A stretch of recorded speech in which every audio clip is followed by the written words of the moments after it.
127वां सर्ग। संपूर्ण पदार्थों का स्वभाव, नियति, कार्य कारण भाव आदि का नियम तथा जीवत्व की प्राप्ति के हेतु की उत्पत्ति और ब्रह्म शुद्धता का वर्णन। श्री रामचंद्र जी ने कहा, भगवान विचित्र असंख्य पदार्थों का कार्य कारण भाव आदि नियम रूप नियति तथा अग्नि ज्वालादि का उष्णता द्रवत्व आदि रूप स्वभाव इस संसार में किस हेतु से एक रूप और अचल होकर स्थित है। क्योंकि स्वप्न, मनोरथ आदि अन्य मिथ्या पदार्थों में तो ये स्थिर नहीं दिखाई देता। असंख्य देवताओं में सूर्य की इतनी उग्र प्रभा कैसे हुई और दिवसों की दीर्घता मतलब लंबा होना और अस्वता छोटा होना किसने किया। आदि सृष्टि में जो जो काकतालीय न्याय से विधाता को जैसा जैसा प्रतीत हुआ वो वैसा ही अर्थ क्रियादि द्वारा नियत रूप से स्थित है। विधाता की इच्छा ही उसके अव्यभिचार में हेतु है। यही बात वस्तुओं के स्वभाव के विषय में भी जाननी चाहिए। इस आशय से प्रथम दो प्रश्नों का श्री वशिष्ठ जी उत्तर देते हैं। श्री वशिष्ठ जी ने कहा, हे श्री रामचंद्र जी, आदि सृष्टि में उस निश्चल परम ब्रह्म में स्वभाव से ही काकतालीयवत नियत जो भान हुआ वह जैसा था और जिस प्रकार के कार्य कारण भाव से स्थित था वैसा ही आज भी स्थित वह जगत शब्द से कहलाता है। नियत ईश्वर शक्ति का अन्यथा भाव तो हो ही नहीं सकता, इसलिए नियति में कोई व्यभिचार नहीं हुआ। इस आशय से कहते हैं, सर्वशक्तिमान परमात्मा को जिसका जैसे भान होता है वह वैसे ही सत्य है। सत्य संकल्प संविद सार है, उसे जिसका भान होता है वह अभान कैसे होगा। उक्त संविद सार सत्य संकल्प संविद हम लोगों के स्वप्नों और मनोरथ की संविद के समान असार नहीं है, जिससे उसका भानता को प्राप्त हो।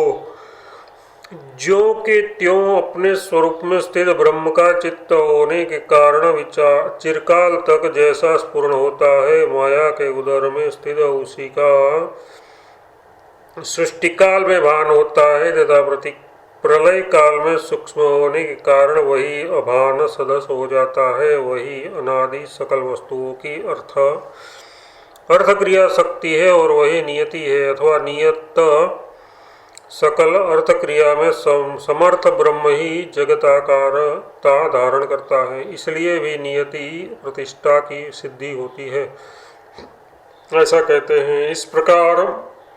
ये इस प्रकार का है और यह इस प्रकार का है। यो स्वयं ब्रह्म का ही जो स्फुरण है, सृष्टि और प्रलय का रूप धारण करने वाला वही नियति नाम वाला कहा गया है।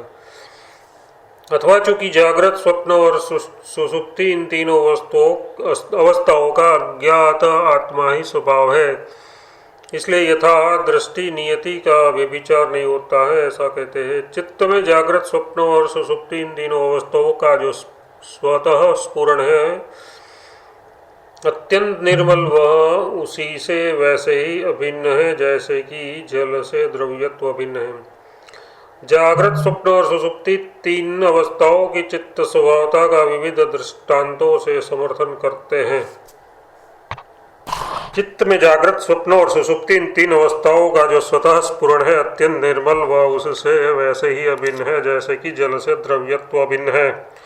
जागृत, स्वप्न और सुषुप्ति तीन अवस्थाओं की चित्त स्वभाव का विविध दृष्टांतों से समर्थन करते हैं। जैसे आकाश में शून्यता भिन्न नहीं है, जैसे कपूर में सुगंधित अतिरिक्त नहीं है तथा जैसे धूप में उष्णता भिन्न नहीं है, वैसे ही चित्त में जागृत आदि अवस्थाएं अन्य भिन्न नहीं है। बीजांकुरण्य से सृष्टि और प्रलय प्रवाह के अनादि होने से चिन्मात्र आकाश रूप सृष्टि प्रलय नामक एक ब्रह्म स्वरूप में ही ये एक प्रवाह की अनन्य सत्ता से स्थित है। इससे भी नियत अर्थ क्रिया की सिद्धि है, ये अर्थ है। अतः एवं चित्त की स्फुरण के अनुसार से ही सब नियम व्यवस्था है। क्षण में भी ये कल्प है। यो चित्त का स्फुरण होने पर उसके अकल्पत्व का साधक दूसरा कुछ नहीं है। इस आशय से कहते हैं क्षण भर तो जो चित्त का स्फुरण है वह ये सर्ग है, यो जाना गया है। और क्षण भर जो चित्त का स्फुरण है वह ये कल्प है, यो जाना गया है। अतः एवं काल क्रिया देश द्रव्य आदि वस्तु भेद रूप से चित्त स्फुरण ही सकल वस्तु का स्वभाव और नियति है। ये कहते हैं जो स्वप्न के समान अपने स्वभाव से चित्त का स्फुरण है वह काल है, वह क्रिया है, वह आकाश है, वह देश, वह द्रव्यादि का आविर्भाव है। चिदाकाश में निराकार चित्तता का जो स्वाभाविक स्फुरण है वह ब्रह्म, वह बाह्य पदार्थ दर्शन, आंतरिक पदार्थ मनन, देश काल क्रिया आदि है। जो पदार्थ जिस काल में जैसा चित्त से स्फुरण है उसी की उसी ने वैसी कल्पना कर रखी है। वह नियति भी आकाश रूपी है, उससे अन्य नहीं है। अब कथम स्वभाव भावा नाम, इस प्रश्न का समाधान करते हैं। कल्पनाम के ब्रह्म के निमिष तक पदार्थों का जो एक रूप से अति उष्ण, अति जल, शीत आदि रूप से स्फुरण है उसी को स्वभाव तत्ववेता मतिमान पुरुष स्वभाव, प्रत्येक वस्तु में नियम से रहने वाला स्वभाव कहते हैं। जैसे संविद अंशभूत जीव का सर्वानुगत चित्त स्वरूप ही स्वभाव है, वैसे ही अपने स्वरूप का त्याग न कर रहे अग्नि आदि एक ही वस्तु का देश काल आदि भेद से अनेकता को प्राप्त होने पर भी जो एक सर्वानुगत उष्णत्व प्रकाश स्वरूप स्वभाव है, वही उसके विविध भेदों में अनुगत स्वभाव है। भद्र संवितमयी विभिन्न वृत्तियों में भी जो चिदाभास संविदों का स्फुरण होता है वही उनका स्वभाव है। वृत्तियों के विषय पृथ्वी जल तेज वायु आदि में उन वृत्ति आभास संविदों ने अपने शरीर तुल्य उन वृत्ति भेदों के मध्य में जिन जिन वृत्तियों की जैसी जैसी आकार की कल्पना की वही आकार ही उनका स्वभाव है। विविध आकारों का दर्शाकर उसका परमार्थ स्वभाव अधिष्ठान भूत चिदाकाशी है, ये दर्शाते हैं। उक्त पृथ्वी आदि प्रत्येक अपने अपने कार्यों के भंडार है। यथा पार्थिव सब वस्तुओं का पृथ्वी अनुगत स्वभाव है, जलीय सकल वस्तुओं का जल अनुगत स्वभाव है, तेजस सकल वस्तुओं का तेज अनुगत स्वभाव है, स्पंद आदि वायवीय सकल वस्तुओं का वायु अनुगत स्वभाव है, और शून्यत्वादि आकाशीय सकल पदार्थों का आकाश अनुगत स्वभाव है। उन सबका स्वप्न की तरह माया सबल ब्रह्म ही भंडार है। हे राजन, उनमें इस कठिन समूर्त भाग का महान भंडार भूमि है। वह जनता का आधार और राजा की तरह पालक है। गंगा आदि प्रधानभूत जलों का सकल स्व विषयों में अनुगत सागर महान सागर महान भंडार तथा राजा की तरह जीवन प्रद है। अग्नि आदि तेजों का स्वस्व विषयों में अनुगत ये सूर्य महान भंडार तथा राजा की तरह जीवन प्रद है। स्पंद का स्वस्व विषयों में अनुगत पवन महान भंडार तथा जीवन प्रद है, तथा शून्यता का स्वस्व विषयों में अनुगत आकाश महान भंडार है। इस प्रकार संवित के भंडार होने के कारण वे पंच महाभूत ब्राह्मी संवित रूप से ही उदित है। इस प्रकार ब्रह्म ही उनके अनुगत होकर उनका स्वभाव है। इससे इस प्रश्न का भी समाधान हो गया। स्वभाव प्रश्न के उत्तर से ही उसका भी समाधान हो गया। अतः सूर्य के प्रति पृथक प्रश्न नहीं उठता है, यह अर्थ है। चित्त ही संवित कही गई है। सब कुछ की प्रकाशक होने के कारण सर्वज्ञ सर्वरूप सर्वगामिनी व स्वप्रकाशतारूप स्व महिमा से ही सर्वत्र स्वभाव रूप परमाकार और नियति रूप से सबके द्वारा अनुभूत होती है। ये चतुर मुख नामधारी ब्रह्म बालक स्वात्मभूत संवित के स्फुरण आकाश रूप आवरण वाली इस पृथ्वी का स्वयं ब्रह्म स्वरूप होने के कारण आकाशाकृति होकर अपने में विस्तार करता है। जब वह माया सबल सर्वज्ञ संविद ब्रह्मा की संविद के साथ स्थूल और सूक्ष्म प्रपंच का अपने में संहार करती है, तब पंचमुख संविद के अंगभूत सूर्य आदि का चंचल रूप उनमें उत्पन्न नहीं किया। चूंकि ऐसा है, अतः उपसंहार से भक्षक पुरुष ही होता है। दीर्घत्म मत हित। इस प्रश्न का उत्तर तो ज्योतिष चक्र में सूर्य के दक्षिणायन और उत्तरायण की गति के भेद की प्रसिद्धि से ही हो गया। यूँ सूचित करते हुए ज्योतिष चक्रों को दर्शाते हैं। मकड़ी द्वारा संकल्प पूर्वक बाह्य पदार्थों के बिना ही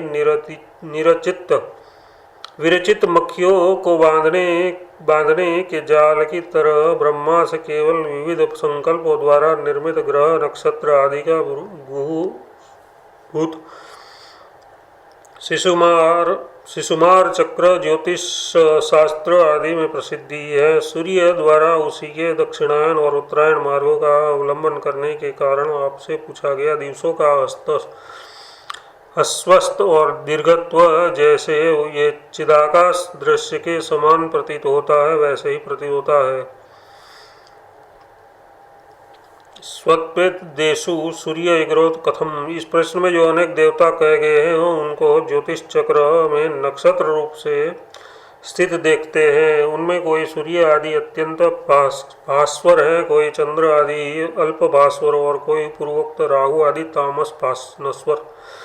तामस नक्षत्र अभास्वर हैं। सब पदार्थ विविध रूप से भाषित होते हैं। वास्तव में तो ये सकल पदार्थ न उत्पत्ति ही हुई है और न दिखाई ही देते हैं। ज्ञानी पुरुष को ये सब स्वप्न है। स्वप्न के दृश्य के समान चिदाकाश ही प्रतीत होता है। चिन्मात्र स्वरूप सर्वेश्वर आप में और सब रूप से अत्यंत दृश्य के समान प्रसिद्ध होकर स्फुरित होता है। वास्तव में न स्फुरित ही होता है और न नष्ट ही होता है, चूँकि चिदाकाश का चिदाकाश में स्वप्न दर्शन की भांति स्फुरण होता है। अतः एवं चिदाकाशता के सिवा इस जगत का पारमार्थिक रूप क्या हो सकता है। वह पारमार्थिक सदरूप ही अध्यस्त में जितने समय तक घट आदि की विद्यमानता रहती है तब तक तद्रूप से स्फुरित होता है। उसी का स्वभाव नियति आदि विविध शब्दों से कथन होता है। वह ब्रह्म सत्ता आकाश रूप प्रथम उत्पन्न अपने अंग के अंदर शब्द तन्मात्रा रूप स्थित से कुसूल के कोठिला के भीतर रखे हुए बीजों में आविर्भूत न हुई। अंकुर शक्ति के तुल्य वायु आदि जगत की बीजभूत शक्ति के रूप से अनाविर्भूत होकर रहती है। अनाविर्भूत होकर रहती है। उससे वह वायु तेज जल पृथ्वी रूप भूत भौतिक जगत क्रम से उत्पन्न होता है।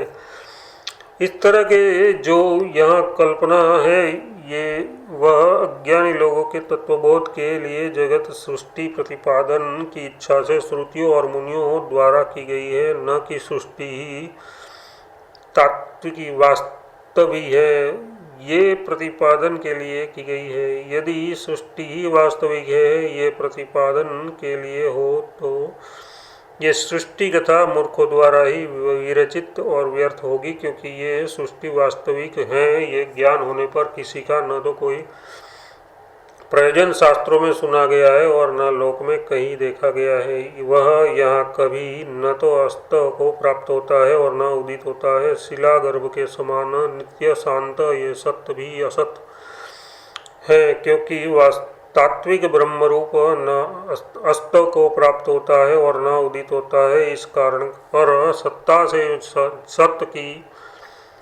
से सत भी ये प्रपंच रूप स्वतः असत है। अभिन्न सत्ता वाला होने पर ब्रह्म के अंदर जगत अवयववत उदय और हस्तरहित है, ये सिद्ध होता है। ये कहते हैं जैसे अवयवी के अंदर अवयव अणु सदा ही न तो अस्त को प्राप्त होता है और न उदित होता है, वैसे ही परमानंद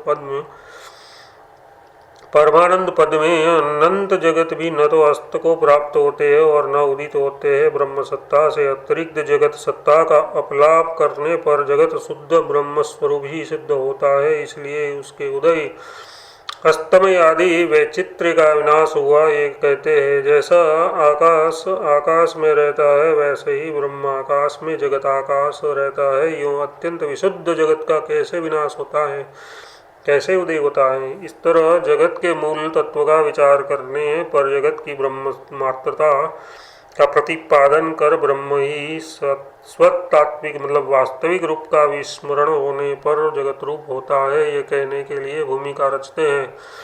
अनंत प्रकाश रूप उस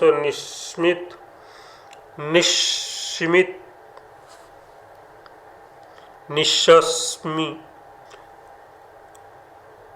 चिन्मणि का निरस्त स्वभावतः जो सत्ता मात्र रूप आत्मस्फुरण है अज्ञात, अतः एवं प्रथम अन्यथा भाव होने के कारण उसके अविमर्श का सूचक यानी अतर्किक व उस रूप से स्वयं कुछ चेत्यता को जैसा प्राप्त होता है, तदनंतर भावी नाम और अर्थों की कल्पनाओं द्वारा कुछ तर्कित रूप वाला आकाश से भी अणु और शुद्ध व भावी प्रपंच के पर्यालोचन से उसका सब में बोध करने वाला होता है। तदुपरांत उस किंचित चेत्यता से वह परम सत्ता पर्यालोचित पदार्थ को भलीभांति चेतन बनाने में तत्पर होकर चेत्यतित चित्त इस युक्ति के अवसर की प्राप्ति से नाम के योग्य होती है। उसके बाद जो होता है उसे कहते हैं घन संवेदन के बाद जीव नाम वाली वह आत्मकल्पना जीवादि रूपों को प्राप्त होती हुई अधिकारी शरीर की प्राप्ति होने पर फिर परम पद ब्रह्म हो जाती है। यदि कोई कहे कि वह सदा ही परम पद रूप ब्रह्म है, उसका अधिकारी देह में ज्ञान प्राप्ति से कौन उत्कर्ष है, इस पर कहते हैं चूंकि वह परम सत्ता जीवत्व दशा में चिदाकाश का आवरण करने वाली अविद्या को धारण करके स्थित है, अतः एवं उसका परमपद स्वभाव प्रकट नहीं रहता। इस समय ज्ञान प्राप्ति होने पर अति विशुद्ध व परमपद की ब्रह्म की अभिन्न रूपिणी प्राप्त अभेद वाली हो जाती है। उस समय जबकि उसकी अविद्या से आवृत्ति अवस्था रहती है, वह एकमात्र आत्मतादाभ्यास की भावना रूप सार वाले देह इंद्रिय आदि से संसारोन्मुखी होकर निज स्वरूप के विरह से उत्पन्न हुई ग्लानि से होने वाली विविध चेष्टाएं करती है। अद्वितीय तथा अन्य वस्तुओं से शून्य स्वरूप वाली ही वह स्वसत्ता स्विकल्प चित्त की भावना है कि इस भ्रांति से शब्द आदि गुणों से पूर्ण गर्भ वाली होकर होने वाले आकाश आदि पंचभूतों की प्रवृत्ति निवृत्ति भूत सूक्ष्म भूतात्मिका हो गई।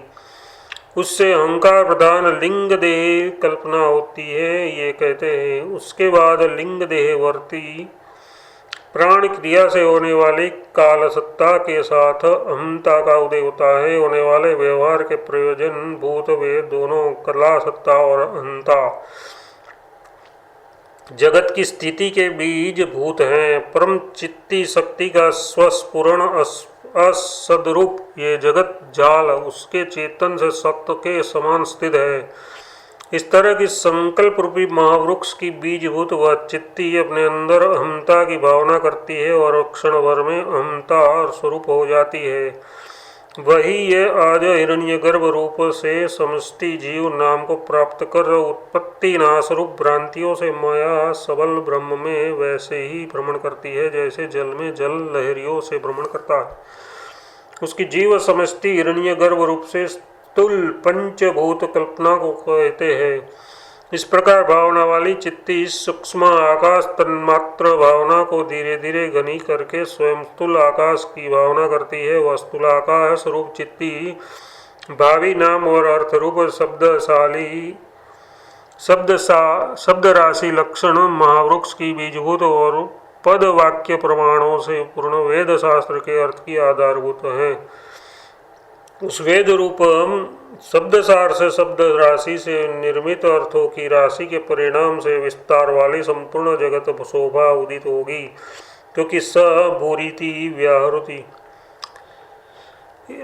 इंद्र प्रजापति ने भू का उच्चारण कर देवताओं की सृष्टि की, अश्रुग उससे मनुष्यों की सृष्टि की, इंदवः इसका उच्चारण करके पितरों की सृष्टि की, ऐसी स्तुति है।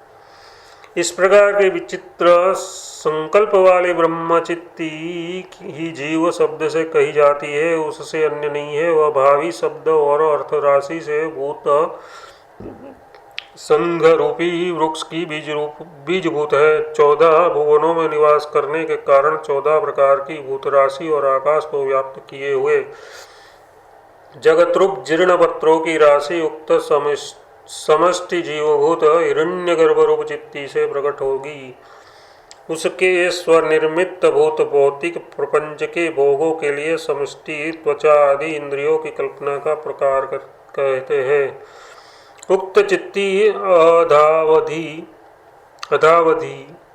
शब्द व्यवहार और शरीर आदि द्वारा व्यवहार को प्राप्त न होकर जीव होने के कारण चेतन से काकतालीय के समान स्वयं स्पंद चिन्मात्र की कल्पना करती है। उक्त चित्ती वायु समूरूप त्वक स्पर्श रूपी वृक्ष की बीजभूत है, क्योंकि उसमें सब प्राणियों की क्रिया रूपी स्पंदन का हेतु वायु उत्पन्न होगा। उसी तरह पवन स्कंदभूत उस हिरण्यगर्भ चित्ती में चित्त विलास के प्रकाश से जो अनुभव होता है वह रूप तन्मात्रा है। वह भावी तेज आदि भूतों का स्वरूप पद है। प्रकाशानुभव की ही रूप तन्मात्रा का उत्पादन करते हैं। प्रकाश चेतन ही तेज है। तेज अन्यकृत नहीं है। स्पर्श की कल्पना ही स्पर्श है, अन्य स्पर्श का कारण नहीं है। शब्द संवेदन रूप शब्द स्वतः ही अनुभूत होता है, जैसे आकाश आकाश से ही आकाश रूप हो उसमें अवकाश पाकर स्थित होता है, अन्य से नहीं। वैसे ही संवेदन भी आकाशात्मक ही शब्द से शब्द ग्राहक है, उससे अन्य नहीं है। ये अर्थ है। सृष्टि के आदि में समष्टि की तरह इस समय व्यष्टि में भी तत्त की संवित ही अपने में तत्त अर्थ के आकार का अभ्यास कर जगत के स्वरूप से भासती है, अन्य नहीं भासता है। ऐसा समझना चाहिए। ऐसा कहते हैं। उस अवस्था में दूसरा शब्द कर्ता कौन होगा? जैसे उस समय द्वैत और ऐक्य का अत्यंत असंभव था, वैसे ही इस समय भी द्वैत और ऐक्य का अत्यंत असंभव है। शब्द में प्रदर्शित न्याय रस आदि में भी समझना चाहिए। ऐसा कहते हैं। इस प्रकार रस तन्मात्रा और गंध तन्मात्रा की भी स्वप्न के समान कल्पना की जाती है, जो निपट असत्य होते हुए भी सत्य के तुल्य हैं। तेज सूर्य आदि के विकासों से प्रकाश रूपी महावृक्ष का बीजभूत है। उसमें रूप भेद द्वारा संसार की उत्पत्ति होगी। विकार शून्य आकाश से जैसा आगे होने वाले उस पंचीकृत अन्नपान आदि का स्वतः माधुर्य स्वादन होता है, वह रस तन्मात्रा कहलाता है। उसके पश्चात जिसका रूप संकल्प नाम आगे होने वाला है, वह ऐसा ये कार्य कारण समुदाय रूप जीव संकल्प भूत गंधादि तन्मात्रा की कल्पना करता है। भावी भूगोल के रूप से आधार रूपी महावृक्ष का बीज भूत सकल के आधार रूप उस गंध तन्मात्रा से संसार का प्रसार होगा। वास्तव में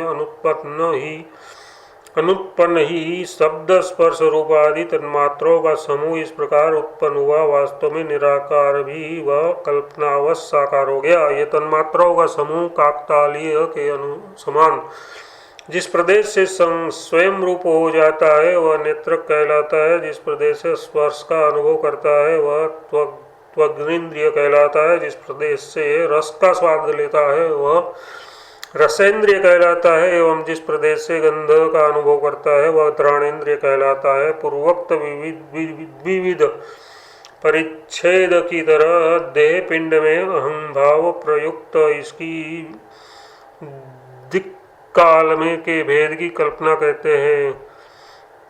नियत आकृति को प्राप्त हुआ यह जीव दिक्काल की कल्पना करता है और असर्वात्मता के दोष से सकल अंग से यानी नेत्र श्रोत्र आदि से रस गंध आदि सब कुछ जानता है।